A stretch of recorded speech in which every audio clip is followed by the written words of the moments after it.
Gracias, Marlene. Esta mañana aquí en el estudio de Imagen Televisión nos acompaña el secretario de Hacienda, el licenciado José Antonio Meade Kuberireña, por el tema obligado, el aumento de las gasolinas, sobre todo que ha dado tantísimo de qué hablar. Secretario, muchísimas gracias por estar con nosotros. Muy buenos días, muchas gracias por el espacio. No, al contrario, ya estábamos platicando. Hay muchísimas cosas se han dado a conocer, mucha gente está hablando.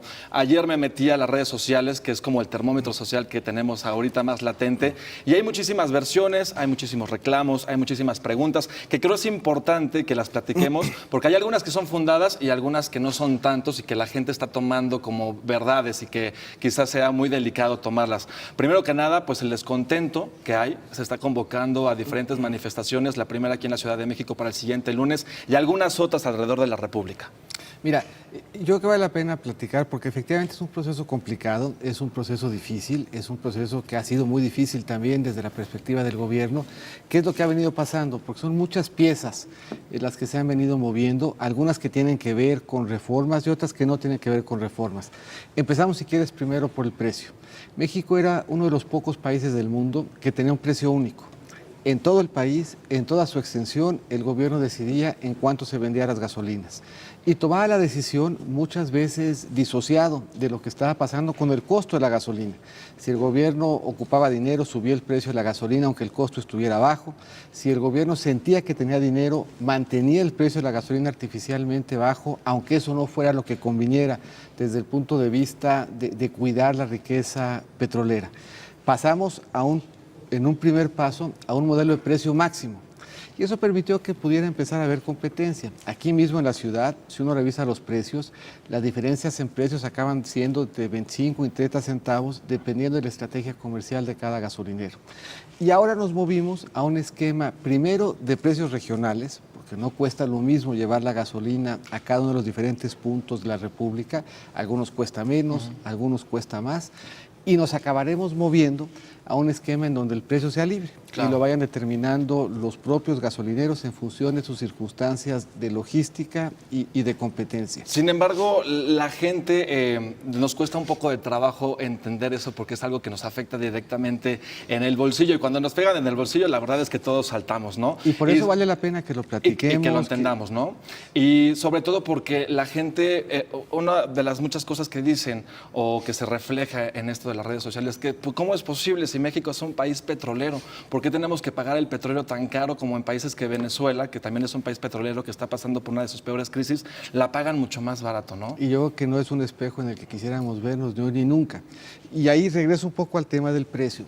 El precio de la gasolina tiene tres componentes fundamentales. El más importante es el precio del petróleo. Cuando uno está comprando gasolina, lo que está uno comprando es un derivado del petróleo.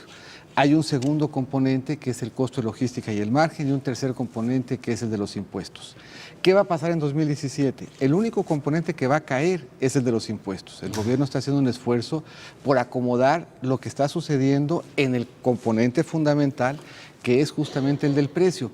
Si revisamos lo que pasó en 2016, el precio del petróleo pasó de principios de año al final, se incrementó en casi 67%, de febrero a la fecha en poco más de 75%, y sin irnos tan lejos, de septiembre a la fecha se incrementó en 17%.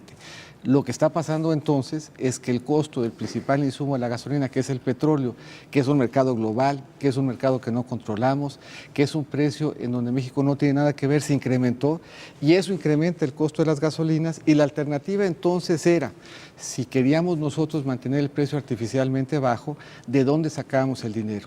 Y hay solamente tres fuentes para hacerlo. O nos endeudábamos, que ya no es conveniente y ni siquiera posible, o subíamos otros impuestos, que tampoco pensábamos que fuera una alternativa viable, o reducíamos el gasto. Pero te doy un dato y nos regreso un poco a esta percepción del país como productor de petróleo, que lo somos y somos un productor importante, pero también como consumidor de gasolinas. Este año, y por primera vez en mucho tiempo, vale más la gasolina que estamos consumiendo que el petróleo que estamos produciendo. Por cada peso que se gasta en México de gasolinas, se venden solamente 80 centavos de petróleo. Hace algunos años, esa relación llegó a ser casi de 4 veces a 1. Por cada peso que se compraba de gasolinas, se vendían 4 pesos de petróleo. Eso quiere decir que haber mantenido el precio en sus términos nos hubiera costado más o menos 200,000 millones de pesos en el año. Secretario, y otro otra de las preguntas que nos hacemos o se hacen, ¿por qué no construir más refinerías en el país? Mira, la decisión y el costo no depende de dónde se está refinando el producto. Es cierto, Ok. importamos la mitad de las gasolinas que consumimos. Y es cierto también, seguramente habrá en México interés por invertir en más refinerías, que es un tema muy importante, pero el margen de refinación respecto a lo que cuesta el petróleo es pequeño y no explica en consecuencia el incremento en el costo del mismo. Podríamos tener más refinerías, pero si sube el precio del petróleo, de todas maneras enfrentaríamos presión en los precios de gasolina. Suena de repente abstracto 200,000 millones de pesos para apoyar y mantener artificialmente bajo el precio de las gasolinas. Pero si lo comparamos con el presupuesto de la mayor parte de los programas sociales, es casi 2,5 veces lo que gastamos en Prospera. Es la mitad de lo que el IMSS gasta en todo el año. Es 100 veces lo que nos cuesta el programa de abasto social de leche. Esto es, era un recurso muy importante, el que tendríamos que haber destinado a este objetivo, que no era compatible con los recortes que hubiéramos tenido que hacer o los impuestos o la deuda en la que hubiéramos tenido que incurrir. ¿Y qué hacer? ¿Qué hacer para que precisamente todos estos beneficios de los cuales nos está platicando lleguen hasta el ciudadano común, que no se vayan perdiendo entre los gobiernos estatales, los gobiernos municipales, que estos recursos no lleguen hasta el ciudadano? Mira, yo creo que ese es un tema que es bien importante y que tiene ya que ver con otras reformas que nos llevan a que el ejercicio del gasto sea más eficiente y más transparente, que podamos rendir buenas cuentas de los recursos que estamos recibiendo, Claro. que podamos invertirlos de buena forma, que la administración de los recursos que nos da el petróleo la podamos hacer en infraestructura, en mejorar la situación de finanzas públicas, en apoyar a quien más lo requiere a través de los programas sociales. Y este es un tema que es bien importante, porque a veces se piensa que el gobierno tiene opción de hacer lo que fuera. En el pasado, cuando se mantuvieron los precios artificialmente bajos, nos costó casi 7 puntos del PIB. Esos son 7 puntos del PIB que podíamos haber destinado a que hoy nuestra deuda fuera menor, que podíamos haber traducido en más hospitales, que podíamos haber invertido en mejores escuelas o en más infraestructura.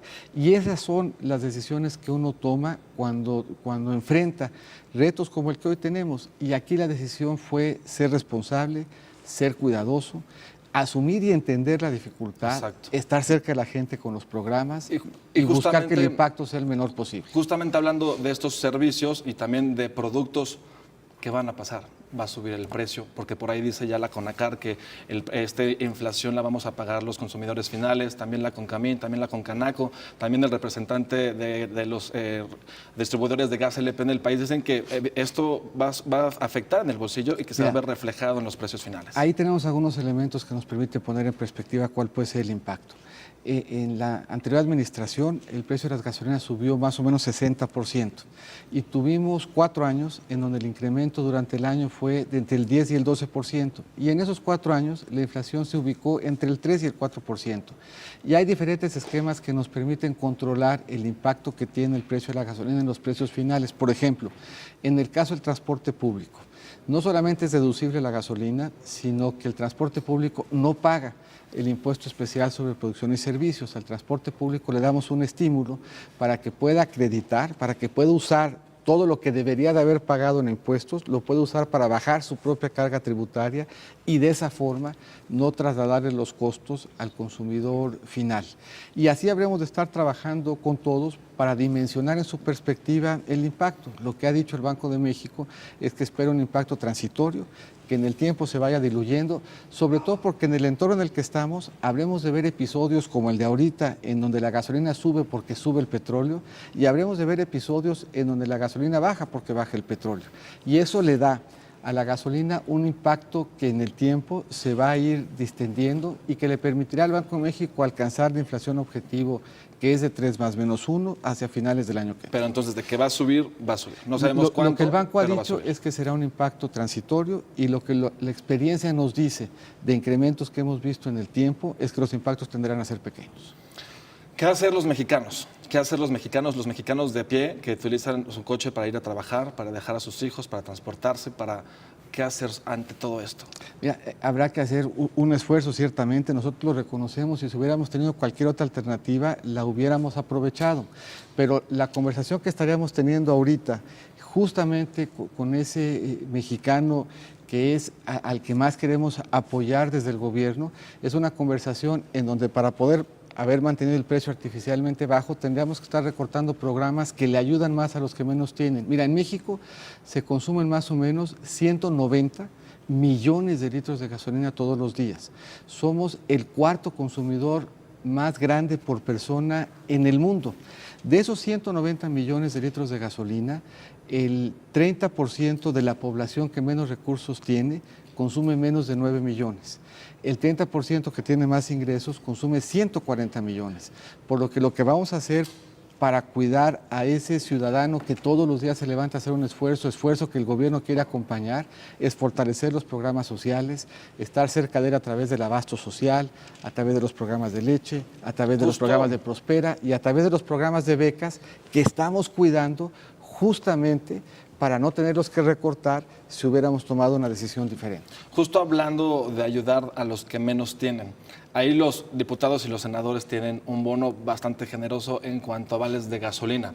Yo sé que retirándoles estos bonos a los legisladores no se podría hacer gran cosa, pero creo que sería una medida muy empática para todos los demás ciudadanos que no cuentan con este apoyo.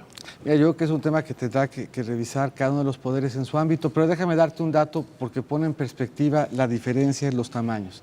Si mañana cerráramos toda la parte, todo el gobierno federal, en el sentido de todos los secretarios, los subsecretarios, los directores generales, los directores de área, eso implicaría un ahorro equivalente a 20 días de apoyo al precio de la gasolina. Esto es, haciendo esfuerzos que lo estamos haciendo en el gobierno federal, en este paquete recortamos 20% el gasto operativo de todas las dependencias.